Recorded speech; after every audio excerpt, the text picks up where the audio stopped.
Hello everyone, this is Ranger J 1999 from the Reality Skewed Gamers, and welcome to another lore video. We are doing these videos for new characters or current characters in the Star Wars game, Star Wars Galaxy Heroes, and for Star Wars fans in general.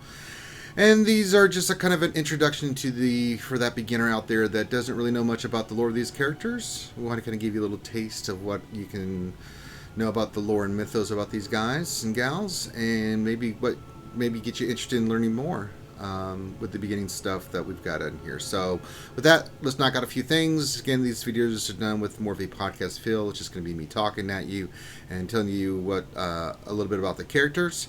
And it's more of the conversation than anything. Also, any image or images we use in these videos, if you as the content creator has a problem with us using it, let us know and we will take corrective action. And finally, I probably will make mistakes, and if I do, feel free to leave comments and suggestions below. We'd love feedback, so if you have any feedback, please provide that for us. Make sure it's constructive. If it's not, I'll just delete it and move on. So that being said, let's talk about the character we will be covering today, and that, of course, is Count Dooku, or Dooku. Now, Count Dooku, played by the late Christopher Lee, was a human late years. He was very much aging, and when he was younger, he had brown eyes and brown hair. He had light skin. He was 1.93 meters tall, so he was about 6'3" in feet and inches for you U.S. folks out there. But as he got older, of course, you can see his hair turn to the silver and gray, gray and black, the little bit of the salt and pepper feel that you see there in the image. Cool thing I learned while doing this was that he was a connoisseur of wine, and I thought that was interesting that he loved his wine. So there you go. So that's a little bit of what he looked like, and let's get into his backstory. Who is Dooku? Now, Dooku was born in 102 BBY, and for you people that don't know, that's how Star Wars keeps track of their timeline, and that means Battle Before Yavin. And of course, we know when he died, he was in 19 BBY. And so Dooku's story is very interesting. So when he was just a baby, basically, he was taken to a child. It doesn't really say for certain, but when he was really, really super young, he was taken to the Jedi by his father, Gora, who was the Count of Sereno. And of course, Sereno was a planet. And an interesting fact about Dooku's look that you see there is that the cape you see him wearing throughout the movies and Clone Wars, the animated series, was actually the emblem of being the Count of Sereno. Now, once he was adopted into the Jedi, basically from the advice of Jedi Master Terra Sinube, he then joined the Hawkback clan, and by doing this, he renounced any ties to being the Count of Sereno, which was basically turning down the title was vast wealth and fortune, and we'll get to that later on. And he'd become under the tutelage of Master Yoda, and he would accompany them on missions. Now, there's a little bit more in his early life that you can learn about. Again, I just want to hit the main points of interest that I found about him, and there's a ton you can find on the internet about Dooku. But the first thing is that some cool things. The big thing that is when he eventually, as a young Padawan, I don't even know if he'd become a Padawan at this point, but he was with the Jedi Order. He went back to his homeworld with Yoda, and for an event from the Galactic Republic on Sereno, and then he would meet his father again, who didn't really want anything to do with him, gets an argument with Yoda.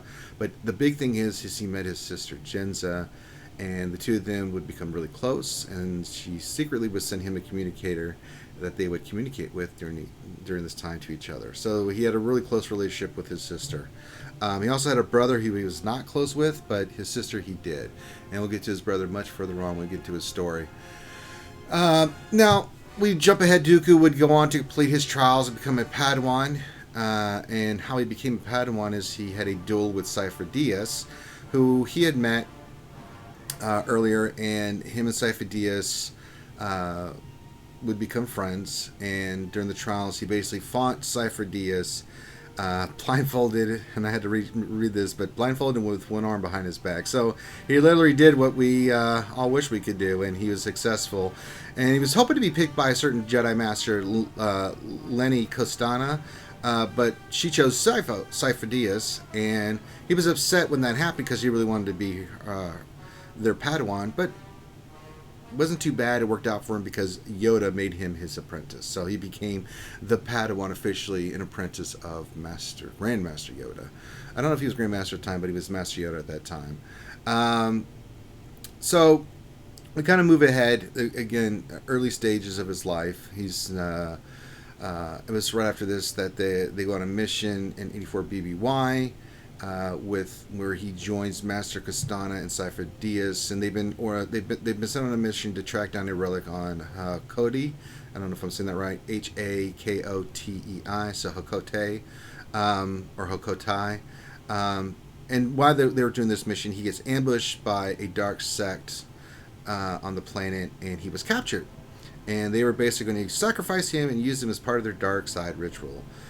It was during his captivity that he experienced visions of the future, and this was also where he first learned and used Force Lightning, which he used to kill his captors and get away. So that's a big part of his life in 84 BBY. So he was 18 years old when this happened. The next big event was the death of his mother, Anya, which he attended, and it does not go well because his father attacked him and called him a freak. It was a bad scene, and he left and would not return for a long time. The next thing that happens soon after this is that for some of his training, Master Costana used a fictional Sith character and kind of told the story of the Sith to Dooku, and that the Sith used a curved lightsaber hilt. And this is where you see Dooku get the idea of that type of lightsaber, and it would affect his lightsaber combat, the way that he would use the form that he would choose. So if you wonder why he has the curved lightsaber, now you know. So that's kind of some of the early stuff in his early life. Now we go through the rest of his life. The big things that we know that is, as we jump ahead, is that he would attain the rank of Jedi Knight, and he would attain the rank of Jedi Master, and he would take on two apprentices. One would be Rael Averross, and of course the one we know, Qui-Gon Jinn. And we also know that Qui-Gon would later go on to become a Jedi Knight and a Jedi Master, and the two of them would stay in contact over the years. So if you didn't know that about where Qui-Gon and who his Jedi Master was, it was Count Dooku. So Jedi Master Dooku was Qui-Gon Jinn's master and made him his apprentice. Now,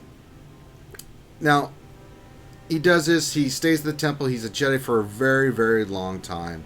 But eventually, as he was getting up later in years and what was happening with the Republic, we see a shift in Dooku. And that is because he starts getting delusioned with the Jedi Order, because they're not really doing anything, because he sees the rampant corruption of the Republic that he was witnessing. Now, before the death of Qui-Gon in Episode 1, The Phantom Menace, we know that he resigned as a Jedi Master. And the Jedi didn't take this personally. They just thought he left and he was a political idealist, but nothing more. From this, he would return home, and then he would claim his title and wealth of being the Count of Sereno. And he just didn't come there and say, "I'm now the Count." It's not like there was an abandoned. He basically overthrew his brother, and then he took on the mantle. And then he goes quiet. So he goes quiet, and we know that during this time, he was approached by Darth Sidious, a.k.a. Chancellor Palpatine. We know who that is, to join him as his apprentice, and with the caveat that he would help him in destroying the Jedi and to reshape the Republic and get away from the corruption it was. And this was right in Dooku's wheelhouse, and he agreed, and from that point on, he became the Sith Lord Darth Tyrannus. And from here, we start getting into stuff for the Clone Wars. So he started laying the groundwork. Him and Sidious started hatching out their plan of moving forward and what they were going to do and how they would get the Clone Wars started. So the first thing is, well, we got to get an army for the clones. How are we going to do that? So what he did, he contacted his old friend in the Jedi Order, Sifo Dyas, and he knew that Sifo Dyas was having a lot of the disillusions and trouble with the Republic that he did, but he was still loyal to the Jedi and the Jedi Order, and so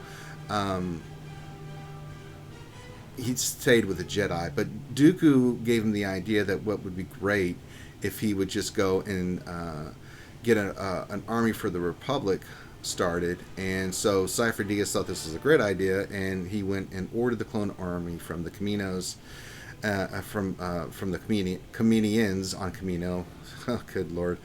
But what Cypher Diaz didn't know is now that Dooku was a Sith now, and he would betray Cypher Diaz, and he would have him murdered. In a flight in his shuttle back somewhere, he had hired a group to basically kill Cypher Diaz, but with the caveat that he kept his body. And that was what happened. There's a little bit more to the story, but that's why the Jedi never knew about the clone army, and why it was never said, because Master Cypher Diaz never got the opportunity. He went and did this, and there was nothing in the archives about it. And he never reported back. So they had no idea that this clone army was being created, and it wouldn't be until we see that scene in Attack of the Clones where we see Obi-Wan walk in, and it's like, oh, Master Cypher Diaz, of course. I mean, that's why I'm here for the clone army. They had no idea that this was happening. So then he also recruited, at this time, he recruited on the moons of Bogdan. He recruited Jango Fett. This is where we see Jango Fett come into the story. And he wanted him to be the person who the clones would be cloned from, the patriarch of the clones, and they would use his DNA to make the clones. And besides a ton of money, Jango, we all know, only had one request, and that was that he had an unaltered clone that he would keep for himself, and that would become his son, and we all know that his son was Boba Fett. So this kind of ties in how Jango Fett and Count Dooku met, and why he had the request that he did, and how Boba Fett came into being. So there you go. Now with all that in place, you still got to get the other side. So what he then did is he's been in the background doing all this stuff.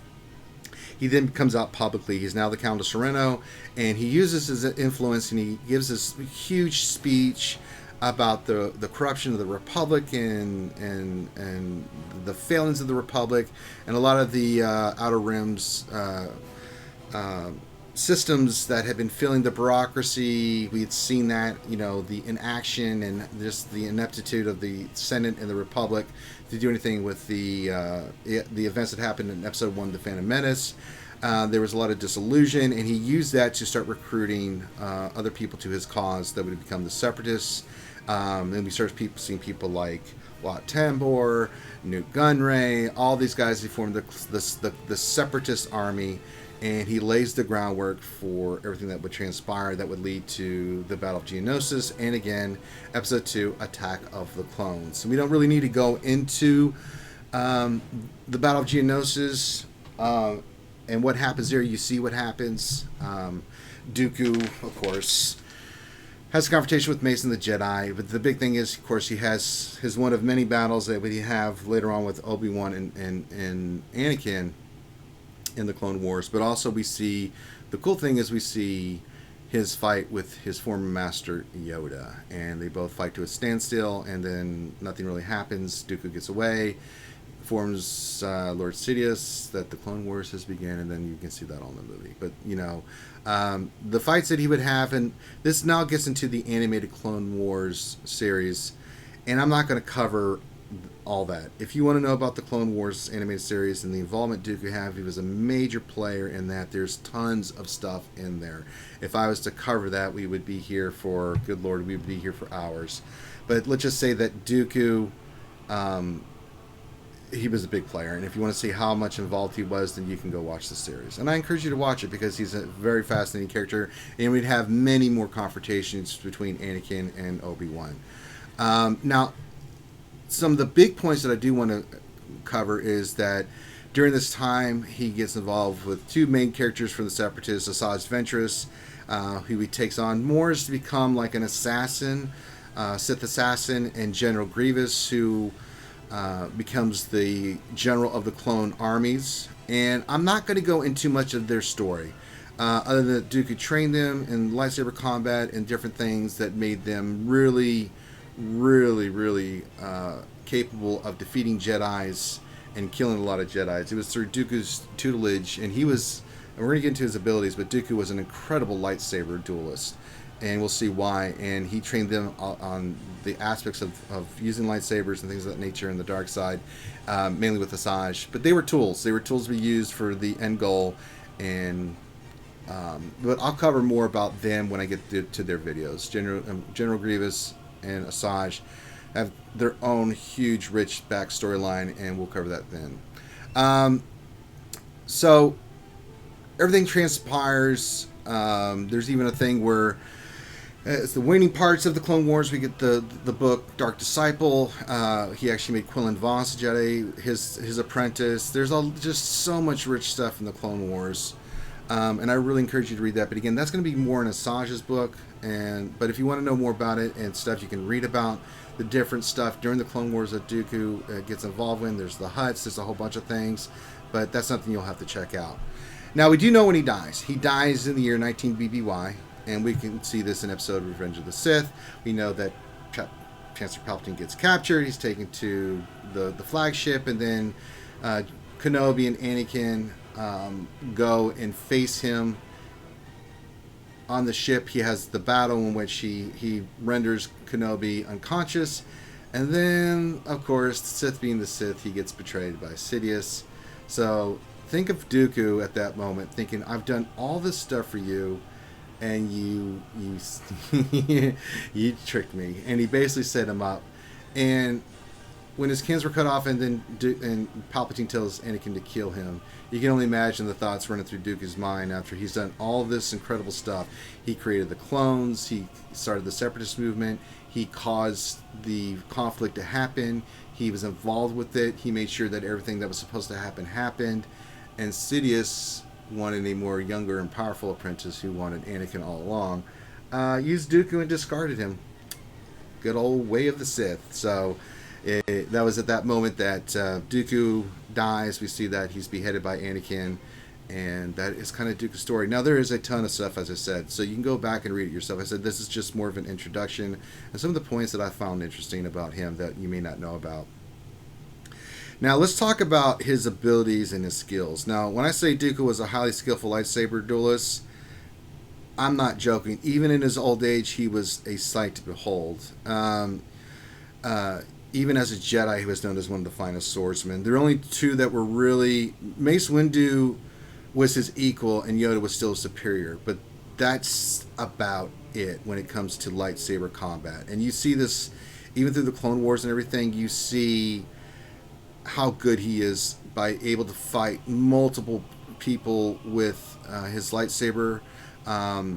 And he easily, when we see Attack of the Clones in the movie, he has no problem with Kenobi and Anakin. It's only Yoda who fights him to a standstill, and then he runs off. And it was interesting, the reason he was so good at this is that he was a practitioner of the second form of lightsaber combat, and that form is known as Makashi.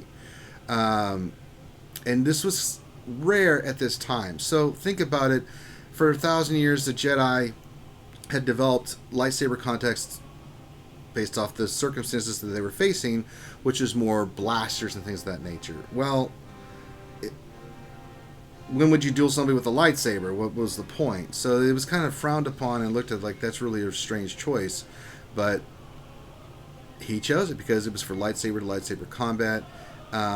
And they just thought it was obsolete, but not Dooku. And it gave him a huge advantage in duels. So, because they were not, most people that use lightsabers were not trained to deal with this kind of style. And his curved lightsaber hilt was designed specifically for that. So he had this plan in his mind, and the reason he used a curved lightsaber, you see him doing a lot of one-handed fighting, is because this is the style that he used. Now, eventually, it did have a weakness, and that was pretty much the style that Anakin developed. Now, Anakin, as you see, as it progresses through the Clone Wars, Kenobi was his form, which was very defensive, could never do anything, because Dooku's form was about counterattacking, right? Kenobi was just about defense, just wearing your opponent down. Dooku was more about wearing you down because you can't get through my defense, and my offense is so good I'm going to eventually break you down. Anakin, with Jim So was able to overcome that because his style was so brutal with his attacks that it was so aggressive that it was the one style that could overcome Dooku, and that in Anakin was who Anakin was. Now he'd got around this many times by being stronger in the Force and using the Force. But what happens during their final encounter is that at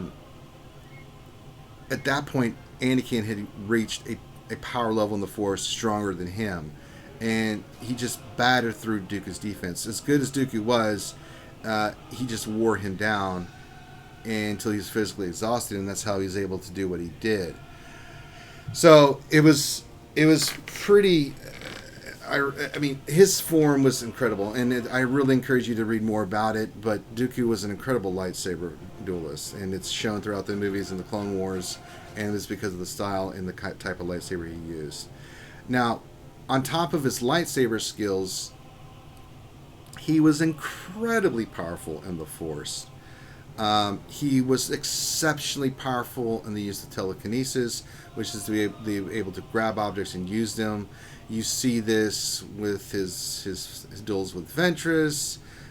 You see his duel with Yoda, and you see it in multiple ways that he's able to use telekinesis to his advantage. And he was also capable in telekinetics, and he could manipulate people's motor skills.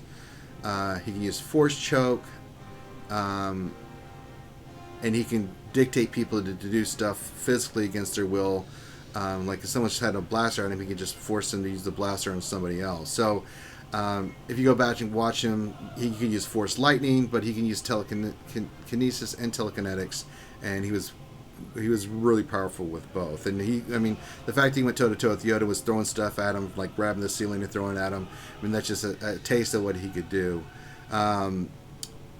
And he could use Force Lightning as both a means of torture, of execution. And he was so good with Force Lightning and telekinesis that when you see him, he could use Force Lightning to not only shock someone, but he could use telekinesis with it to throw them. So you saw that in Attack of the Clones, where Anakin comes at him, he hits him with Force Lightning, lifts him, and throws him. He used that a lot in battle. So that made why he was so good. And so he could, his lightsaber skills were ridiculous. He could fight off multiple enemies at once. It didn't really matter. And he was exceptionally powerful, just the Force itself. He could manipulate others. He was exceptionally strong with using objects, and he used those objects in combat all the time. So he could be fighting multiple opponents with his lightsaber, use Force Lightning to take out one, throw them, to grab some object, use that at the same time that he's fighting multiple people, and fended them off with his lightsaber. So he was incredibly gifted with the Force, and probably one of the reasons why Yoda made him his apprentice. He could see the gifts that Dooku had. And that's pretty much about Dooku that I want to cover today. As I said, there is a lot more that we can get into with Dooku, but these are the main points. He is a major player from Attack of the Clones, the movie, to the animated series, and to Episode 3, Revenge of the Sith. There's a ton of more books and lore out there. Dark Disciple is a phenomenal book, but I'll cover his part of that more when I get to the Asajj Ventress side, and more about his dealings with General Grievous when I get to the General Grievous side of the lore.